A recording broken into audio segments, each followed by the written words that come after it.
CPM Kottayam ജില്ലാ secretary A വീരസൽ അന്തരിച്ചു. അന്ത്യം അർബുദബാധയെ തുടർന്ന് ചെന്നൈ അപ്പോളോ ആശുപത്രിയിൽ 7 വർഷമായി കോട്ടയം ജില്ലാ സെക്രട്ടറിയായിരുന്നു.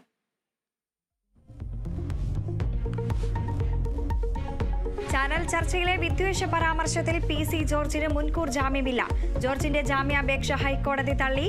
ജോർജിനെതിരെ കേസെടുത്തത് യൂത്ത് ലീഗ് നൽകിയ പരാതിയിൽ ഈരാറ്റുപേട്ട പോലീസ്.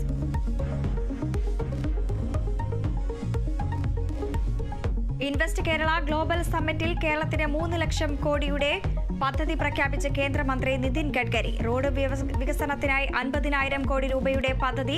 വ്യവസായ അനുമതികൾ ഇനി ചുവപ്പുനാടയിൽ കുടുങ്ങില്ലെന്ന മുഖ്യമന്ത്രിയുടെ ഉറപ്പ്.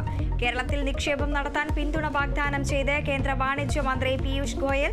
വ്യവസായ വികസനത്തിന് പ്രതിപക്ഷത്തിന്റെ പൂർണ്ണ പിന്തുണയെന്ന് വി.ഡി. സതീശൻ.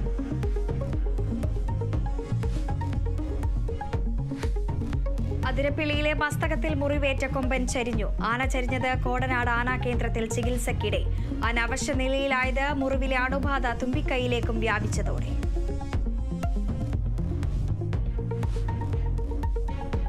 കിഫ്ബി ടോളും ഉറപ്പിച്ച് LDF. കിഫ്ബിയുടെ സംരക്ഷണം ഉറപ്പാക്കണമെന്ന് സർക്കാരിനോട് നിർദ്ദേശം. ഘടകകക്ഷികളുടെ എതിർപ്പ് തള്ളി. കിഫ്ബി സംരക്ഷണത്തിന് സർക്കാർ നടപടി വേണമെന്ന സർക്കുലർ. ഇടതുമുന്നണി സർക്കുലറിന്റെ പകർപ്പ് കേരള വിഷൻ ന്യൂസിന്.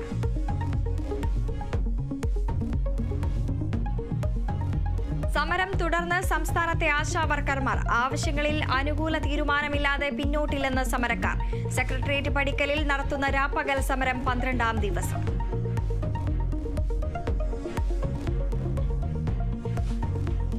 മലപ്പുറത്ത് മകൻ അമ്മയെ വെട്ടിക്കൊലപ്പെടുത്തി. സംഭവം കൽപ്പകഞ്ചേരി കാവുപുരയിൽ.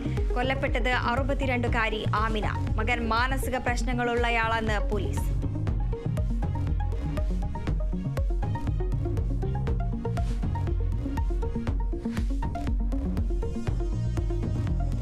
കണ്ണൂർ അഴീക്കോട് വെടിക്കെട്ടിനിടെ അപകടം.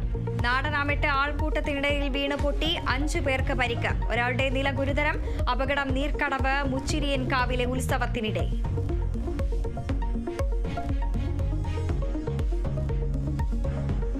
കാക്കനാട് കസ്റ്റംസ് ക്വാർട്ടേഴ്സിൽ GST അഡീഷണൽ കമ്മീഷണറെയും കുടുംബത്തെയും മരിച്ച നിലയിൽ കണ്ടെത്തിയ സംഭവത്തിൽ വിശദാന്വേഷണത്തിന് പോലീസ്.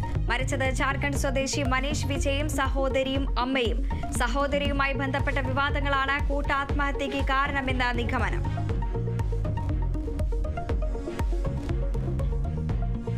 ഇസ്രയേലിൽ സ്ഫോടന പരമ്പര. ടെലവീവിൽ 3 ബസ്സുകളിൽ സ്ഫോടനം. 2 ബസ്സുകളിലെ ബോംബ് നിർവീര്യമാക്കി.